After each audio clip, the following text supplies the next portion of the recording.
Morning students, मैं बसंत रस्तोगी अपने official YouTube channel बसंत Rastogi math classes में आपका स्वागत करता हूं। डिटरमिनेंट के बारे में प्रॉपर्टी अभी बता रहे हैं। पिछले पीरियड में भी मैंने प्रॉपर्टी ही बताया था, इस पीरियड में भी प्रॉपर्टी ही चलेगा। अगले पीरियड से आप लोगों को अब चैप्टर शुरू किया जाएगा। ये आज प्रॉपर्टी खत्म हो जाएगा। आठवां प्रॉपर्टी ये है कि यदि सारणी के किसी पंक्ति स्तंभ का प्रत्येक अवयव दो या दो से अधिक राशियों का योग हो तो वह सारणी उसी क्रम में दो या दो से अधिक सारणिकों के योग के बराबर होता है। यह किताबी बातें हैं।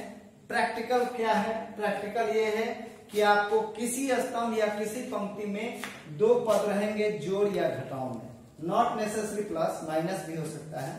प्लस में रहेगा तो बीच में प्लस दे दीजिएगा, माइनस में रहेगा बीच में माइनस दे दीजिएगा। कहेगा एक प्लस और एक माइनस रहेगा तब ऐसा सवाल नहीं होगा, या तो प्लस में रहेगा नहीं तो माइनस में। यदि किसी स्तंभ में या यदि किसी पंक्ति में दो दो पद जोड़ या घटाव में होंगे तो उसे अलग अलग दो सारणिकों के रूप में लिखा जा सकता है। कैसे? 1x x square 1y y square 1z z square, यहाँ प्लस है तो plus 1x x cube 1y y cube 1z z cube.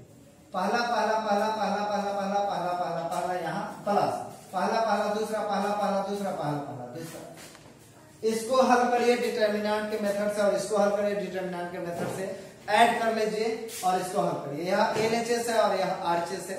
देखिएगा क्या दोनों का मान बराबर ही आएगा, यह बात याद रखिएगा। यानी किसी स्तंभ में या किसी पंक्ति में दो पद जोड़ या घटाव होंगे तो उसे अलग अलग दो सारणिकों के रूप में लिखा जा सकता है। इस थ्योरी का यही मतलब। नौवां थ्योरी ये है कि किसी सारणी का मान शून्य होता है यदि इसके किसी पंक्ति स्तंभ का प्रत्येक अवयव शून्य है। कोई सारणिक ले लीजिए, यदि उस सारणिक के किसी एक स्तंभ में 3 गो जीरो मिल जाए या किसी एक पंक्ति में 3 गो जीरो मिल जाए तो आप उसको हल मत कीजिएगा, उसका डायरेक्ट आंसर आप लिख सकते हैं कि उसका मान 0 होगा। जैसे मैंने आपको पहले बताया है, प्रॉपर्टी 2 या 3 नंबर प्रॉपर्टी था कि कोई दो पंक्ति या कोई दो स्तंभ समान होता है तो सारणी का मान शून्य होता है, ये मैंने बताया था। आज मैं बता रहा हूं वैसा ही उसमें भी सारणी का मान शून्य होता है, इसमें भी सारणी का मान शून्य होता है। इसमें भी क्या है कि कोई 3 अवयव किसी एक पंक्ति का या किसी एक स्तंभ का तीनों अवयव शून्य मिल जाए स्तंभ में या पंक्ति में, उस सारणी का मान ही शून्य हो जाता है। यह 10वां नंबर थ्योरी ये है कि यदि A तथा B समान कोटि के दो वर्ग अवयव हो तो डिटरमिनेंट ऑफ A बराबर determinant of A into determinant of B। इसका प्रमाण किताब में नहीं दिया गया है, हम अपने से मानकर इसको प्रमाणित करके दिखा रहे हैं कि यह आखिर प्रमाणित कैसे होगा। थ्योरी लिखा हुआ है, सवाल का प्रमाण नहीं है। आगे चल के सवाल इस तरह का मिलेगा और उसका प्रमाण भी मिलेगा। अभी इस किताब में केवल थ्योरी यहाँ लिखा था। हमने क्या किया, A बराबर 2/2 ऑर्डर का मैंने मैट्रिक्स मान लिया। कोई भी डिजिट ले सकते हैं। डिटरमिनेंट ऑफ A के बारे में आप जानते हैं, ऊपर से नीचे माइनस नीचे से ऊपर, यानी 2 into 5 minus 3 into 4 ऐड कर। B का मान मैंने माना determinant of A 5 into minus 2 minus 3 into 1, 5 into minus 2 minus 3 into 1। ऊपर से नीचे गुना कीजिए, माइनस नियम है नीचे से ऊपर। तो A से डिटरमिनेंट ऑफ A और B से डिटरमिनेंट ऑफ B मैंने निकाल दिया। अब मुझे चाहिए डिटरमिनेंट ऑफ AB। तो बाबू आपको याद रखना पड़ेगा कि डिटरमिनेंट ऑफ AB डायरेक्ट नहीं निकालते हैं, पहले AB निकालते हैं तब डिटरमिनेंट ऑफ AB निकाला जाता है। तो AB निकालने का मतलब है कि दो मैट्रिक्स का मल्टीप्लिकेशन। दोनों मैट्रिक्स मैंने यहाँ लिखा है। मल्टीप्लिकेशन के बारे में मैंने आपको बताया है कि गुना करने का नियम, पहला अवयव में पहला पंक्ति को घेरिए, दूसरे अवयव में पहले स्तंभ को घेरिए। कितने कितने अवयव हैं? 2 2। अवयवों की संख्या बराबर होगी तो गुना होगा, अन्यथा गुना नहीं होगा। यदि इसमें 2 है, यहाँ भी 2 होना चाहिए। पहले पंक्ति में भी 2, इसमें भी 2, इसमें 3 तो इसमें भी 3, इसमें 1 इसमें भी 1 होना चाहिए। होगा तो गुना होगा, अन्यथा गुना नहीं होगा।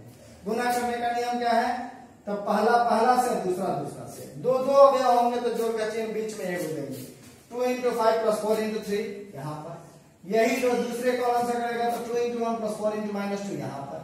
एक रो लीजिए, सब कॉलम कर लीजिए, फिर निचला करेंगे तो नीचे लिखेंगे 3 into 5 plus 5 into 3 यहाँ पर। 3 into 1 plus 5 into minus 2 यहाँ पर। ऐड करेंगे, यह जोड़ घटाव के, यह AB का मान आ गया। AB आने के बाद डिटरमिनेंट ऑफ AB निकालेंगे।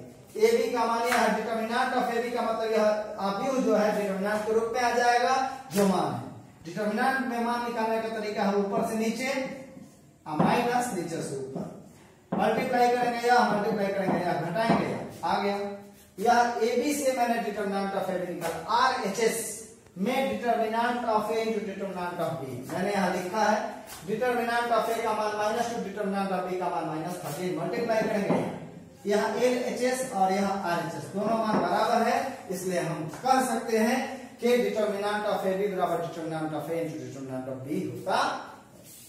किसी साल में यह किताब में थ्योरी आपके नहीं है, केसी सिन्हा के बुक में, पहले दूसरे राइटर्स के बुक में मिलेगा कहीं कहीं, ऐसा नहीं कि हम बता रहे हैं, किसी न किसी किताब में है ये थ्योरी, और यह छूट गया है केसी सिन्हा की किताब में, लेकिन इसकी आवश्यकता 1-2 सवाल में पड़ेगी और आगे भी मिलता रहता है, इसलिए आपको यह बताना जरूरी है।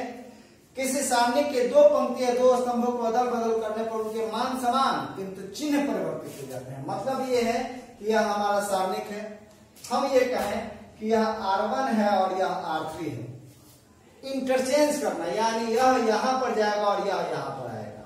तो जो जब 2 पंक्ति या यह R2 पर आ जाए, R2 R1 पर चल जाए, R2 R3 पर आ जाए, R3 R2 पर, मतलब कोई भी 2 पंक्ति अदल बदल करेगा तो उसके पीछे माइनस लग जाएगा।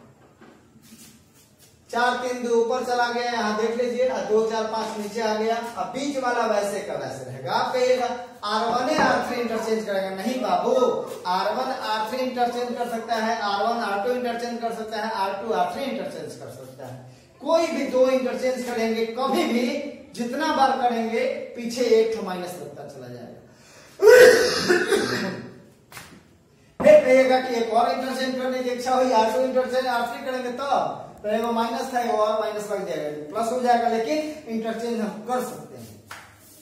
जैसे यही सवाल है, C2 इंटरचेंज C3, तो यह C2 है और यह C3 है, यह यहाँ पर आ गया और यह यहाँ पर आ गया, तो 2 स्तंभ अदल बदल करेंगे तो देखिए 3 2 1 C3 का स्थान पर चला आ गया है और 4 3 9 C2 का स्थान पर आ चुका है, पीछे माइनस लग गया कि नहीं।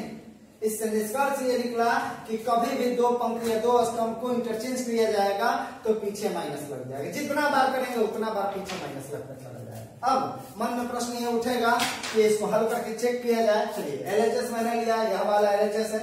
आमतौर पे जो पहला मेथड मैंने बताया था, R1 लेकर हल करने का 2 लिए हैं, नीचे 1 सामने मत, 2 into 9 - 1 into 3 लेंगे तो माइनस लगता है, नीचे 1 सामने 1, 7 into 9 - 5 into 3, आप 4 लेंगे तो प्लस लगता है, नीचे 1 सामने 1, 7 into 1 - 5 ऐड करके अपना देख लीजिए, -156 आया।